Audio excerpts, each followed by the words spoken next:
Hello, good morning student. Myself Akanksha Srivastav and I'll be teaching you quantitative technique of management. Today the topic is sequencing and queuing theory. ये topic आता है आपका unit 4 में, जहाँ पे हम सीखेंगे कि कैसे आइडल टाइम, यानी आइडल टाइम मतलब कि कैसे जो मशीन है वो कितने समय तक खाली रही, ये हम निकालेंगे इस ऑर्डर, इस सीक्वेंसिंग ऑर्डर से। तो sequencing and queuing theory, sequence का मतलब होता है एक के बाद एक या क्यू में। तो इस थ्योरी का काम ये है कि हम कंपनी में ये पता लगाएं कि किस ऑर्डर में हम प्रोडक्शन करें कि कम से कम हमारा टाइम बचे, ऑप्टिमम यूटिलाइजेशन हो रिसोर्सेज का और कॉस्ट की कमी हो। ठीक है, आपके सामने एक क्वेश्चन है कि suppose that two machine printing and binding, so we need to produce the books. So there are first book, second, third, fourth, fifth, sixth and seventh. All these 7 book will go to the printing and then binding. Then you'll ask, ma'am, why printing first and binding? Because machine में book पहले print होगी फिर bind होगी। हम इस process को का order जो है हम ऊपर नीचे नहीं कर सकते, पहले प्रिंट होगा फिर बाइंड होगा। तो ऐसी मशीन्स, ये प्रोग्राम, ये पर्टिकुलर थ्योरी किस मशीन्स, किस टाइप ऑफ प्रोडक्शन में यूज होती है, where the product has to go in an order from one machine to another machine. जैसे कि अगर हम बात करें पर्टिकुलर बुक की या बुक नंबर 1 की, तो बुक नंबर 1 जब प्रिंटिंग के लिए जाएगी, ठीक है, उसके बाद then book number will go for binding, तो book number 1 will go for binding, उस टाइम पे book number 2 प्रिंटिंग के लिए जाएगी। तो ये एक ऑर्डर बना रहेगा।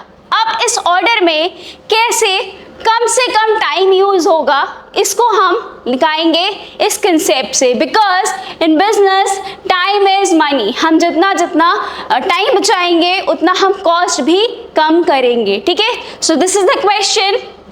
Book is given 1 2 3 4 5 6 7। तो क्या हम सेम ऑर्डर में बुक देंगे प्रिंटिंग के लिए? नो, हम इनके बीच एक पर्टिकुलर मेथड यूज करेंगे जिससे हम टाइम इलैप्स सीखेंगे कि कितना कम से कम टाइम लगे प्रिंटिंग में। ठीक है, so the question is given and we have to find out the sequencing of machine, in which order the machine, the production should be done so that maximum optimum utilization of resources can be happen. So क्या किया जाता है? सबसे पहले this table will be given to you in the question form. You have to prepare. So there are 7 books. तो आपको 7 columns बनाने हैं, 1 2 3 4 5 6 and 7।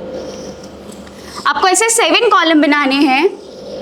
The left hand side will be for machine 1, that is printing machine, and the right hand side for the machine 2, that is binding machine. It is always printing and binding? Never. It can be any machine, M1 and M2. Usually हम M1 और M2 से represent करते हैं। So why 2 machine? Because the problem we are studying right now is of n jobs in 2 machine. In this type of sequencing problem there will be 2 machines. So इसीलिए यहाँ पे 2 machine दी गई हैं। अब इन्हें कैसे यूज करते हैं? We have to first of all हमें ये पता करना है कि सबसे पहले कौन सी बुक जाएगी प्रिंटिंग मशीन में। तो we have to find out the least. What is this? This is R, the time taken. The book 1 will take 20 hours to get printed.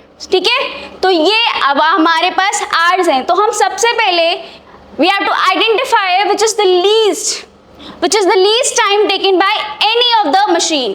तो आप देख रहे हो जो least amount है that is 20। अभी ये हो गया, दो एक जैसा हो गया।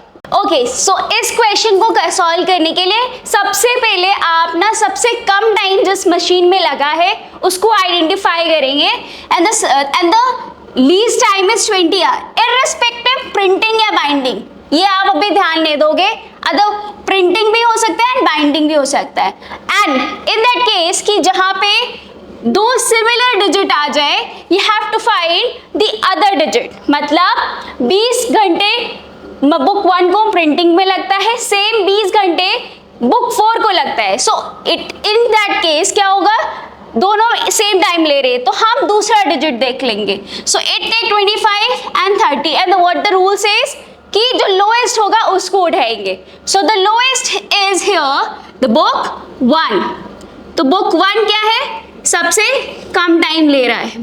ठीक है, तो बुक 1 हम लिखेंगे, यानी सीरीज में जो सबसे पहली बुक जाएगी for the printing is book 1. और जैसे ही बुक 1 को शॉर्टलिस्ट कर देंगे we will cut this row up. Now the second one absolutely book 4, इसको भी हम कट कर लेंगे and book 4 will be shortlisted. Now the least.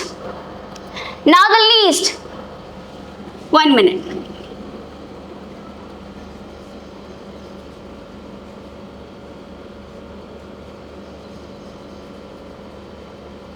Here the least is 15. We get an error. Here the least is 15. So the book 6 will be shortlisted for printing first. Then book 1 will be shortlisted. Then book 4 will be shortlisted. We'll cut out these numbers. Now अभी देखना है what is the shortest digit. 90, 60, 80, 75, 50, 65, 90, 120. The least is 50. तो हम 50 को ले लेंगे and 50 किस में गया है, 50 गया है बाइंडिंग में. तो book 7 will come at the binding place. Now next the smallest digit 60, 90, 75, 80, 90 and 120. The least is 60 and किस में fall कर रहा है ये, this is falling in binding. So we'll keep that in binding. यानी बुक नंबर 2 बाइंडिंग के लिए पहले जाएगा, मतलब बाइंडिंग की सीरीज में जाएगा. Now the next shortest is 75. It is also coming in binding. So the book 3 will appear in binding. अभी आप जो कंपैरिजन कर रहे थे वो आपको मे बी नहीं करना पड़ेगा क्योंकि सिर्फ एक ही बुक बची है. तो जो बुक बची है और जो ब्लैंक बचा है वहां पे इसको आप लिख दोगे और इस वे में आपको सीरीज मिल जाएगी कि किस सीरीज में आपको जो बुक है वो प्रोडक्शन के लिए, वो प्रिंटिंग एंड बाइंडिंग के लिए देनी है. ठीक है, and this is not the solution, this is the series. We will do the solution in a compact form. ठीक है, तो अब हम इस सीरीज को नोट डाउन कर लेंगे साइड में and we will solve the cost, means the cost or the time is taken, the total time is taken. जो क्वेश्चन आपसे पूछा जाएगा AKTU में वो ये होगा कि find out the total time taken for the production and as well you have to find the ideal time taken to complete the entire production process. तो अब इसको कैसे करेंगे, ये सब हमने जो किया वो सिर्फ सीरीज फाइंड करने के लिए है which not even count as an answer. अब जो हम डिटेल पढ़ाई करेंगे that will be counted as the solution of the question.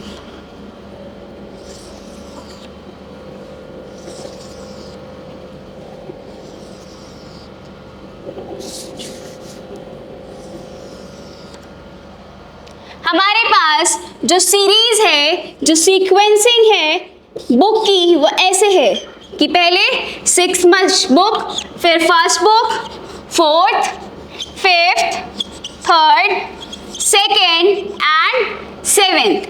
इस कॉलम में को हम 2 कॉलम में डिवाइड करेंगे with the name in time, in for what.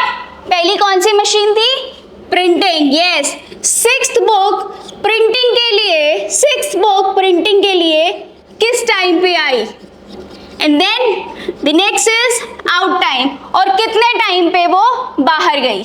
Same will happen with अभी दूसरा क्या मशीन था, दैट इज बाइंडिंग. तो in time and out time for the binding. फिर हम क्या निकाल रहे हैं concept, that is idle time. Idle time printing का एंड आइडल टाइम किसका, आइडल टाइम बाइंडिंग का. तो ये आपका फॉर्मेट होगा इस क्वेश्चन को सॉल्व करने का. आपको याद है क्वेश्चन मैंने जब दिया था तो आपको मेंशन किया था आवर्स टेकन. ठीक है, तो यहाँ हम आवर्स सॉल्व करेंगे. जैसे सबसे पहले 6th मशीन गई है तो 6 मशीन में पहले मैंने आपको क्वेश्चन बताया है, क्वेश्चन यहाँ पे नोट किया था। तो जो 6 मशीन है वो 6 मशीन प्रिंटिंग के टाइम पे कितना टाइम ले रही है? 15 घंटे। लेकिन आप मुझे एक जर्नल फिनोमेना बताओ, जब बुक आई प्रिंटिंग में तो मशीन को चलते कितना टाइम हुआ होगा?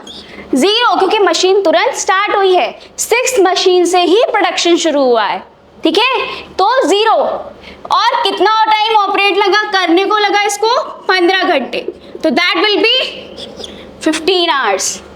जब फर्स्ट बुक जाएगी तो टोटल 15 घंटे हो चुके हैं, इसीलिए जो इन टाइम होगा फर्स्ट बुक का वो 15 घंटे होगा। दूसरी बुक हमारी कौन सी है? First book. फर्स्ट बुक को प्रिंट के लिए कितना टाइम लगता है?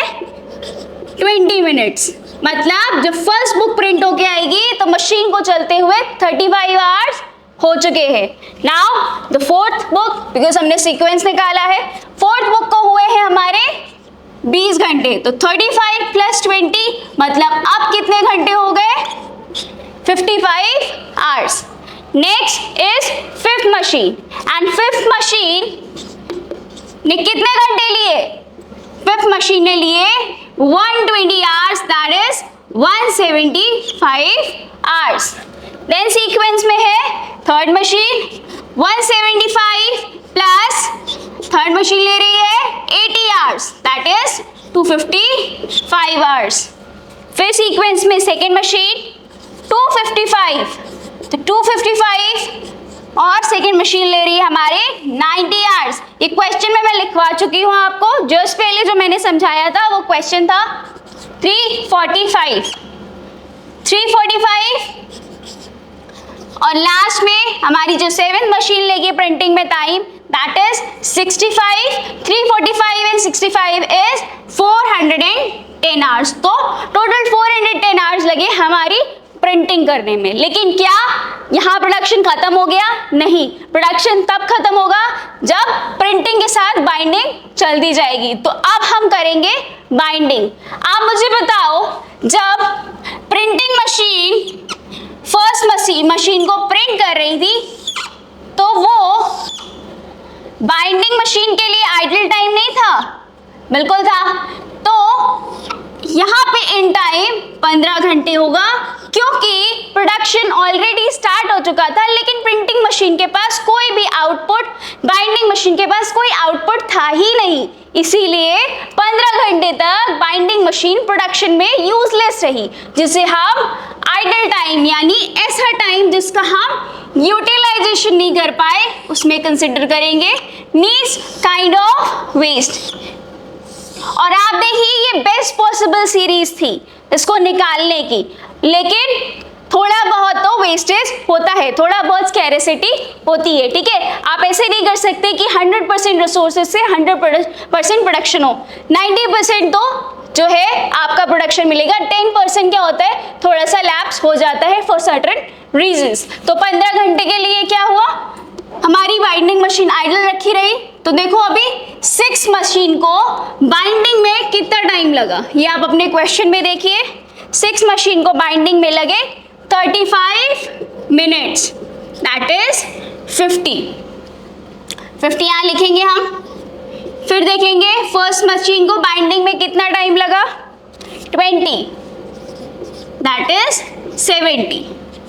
इधर हम यहाँ लिखेंगे 70। फिर देखेंगे हम फोर्थ मशीन को कितना लगा, 70।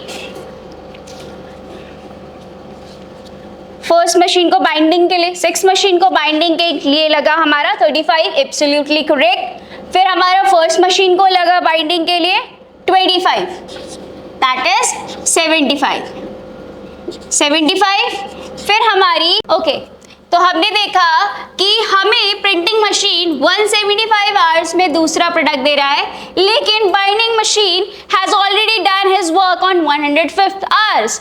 तो आप देखो there is a deviation between the two amount of time taken. 175 hours for the next product to become in the binding process, and 105 hours has already taken to complete the later on the project. अभी there is a deviation of 60 hours. तो 60 hours तक binding machine was sitting idle. It is not contributing in the manufacturing process. So 60 hours will be the idle time of binding machine. There are 90 hours taken for binding machine to bind the fifth book. Now 175 plus 90 is 265.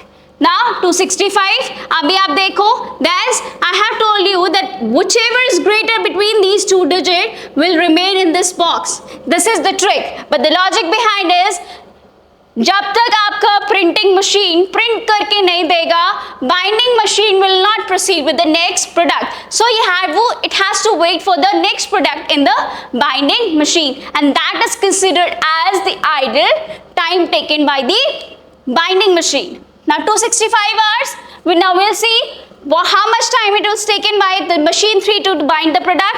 It is 75 hours. The 265 hours plus 75 is, we will consider it as 340. Yeah, 340. Now see, the binding machine has done the work at 340 hour, but printing machine is giving on 345th hour. Means the binding machine has to wait for 5 hours. So this will also be considered as idle time taken by the binding machine to produce the particular book. Means, देखो, it is a very simple phenomena. When the two machines are working in synchronization, the output of particular machine is the input of another machine. Until and unless the machine will not give to the output, the another machine will not take it as input. तो जब तक आपका printing machine output नहीं देगा, तब तक the output machine means the binding machine remains idle. It has done its work at 340th hour, but it has to wait for 5 hours next, because the printing machine will give the result at 345th hour. So we will consider that 5 hours, the deviation between the 340 and 345 as 5 hours. And what is written here? The greater amount, the greater number of hours, the 345. Now machine 2. Machine 2 is, how much time taken by the machine 2? Is 60 hours. So 345 plus 60, that is 405 hours. So we will consider as 410,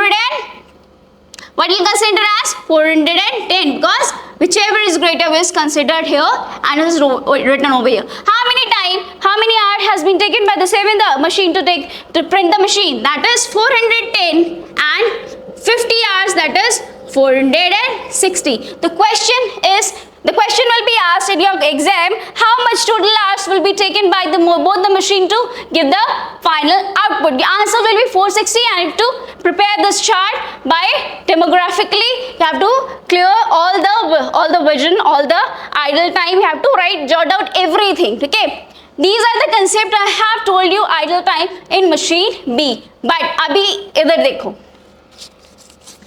Last production, the printing machine has given all the books by printing, and now which machine is operating right now? The last machine is binding machine. So abhi next 50 hours, when binding machine was doing his work, then printing machine remains idle. The phenomena which was applicable to all these hours in the binding machine will now be applicable to the printing machine, because this time the printing machine was remain idle, which is of 50 hours. The question might be straight in your exam. It will ask you to elaborate the series, or it might ask you only the total amount taken, only how much amount taken by the printing machine, how much amount taken by the binding machine, how much the total idle time. You have to be prepared in each and every aspect, the whole lot of the table, and you must know the phenomena used, the idle used, the logic used to complete the particular product.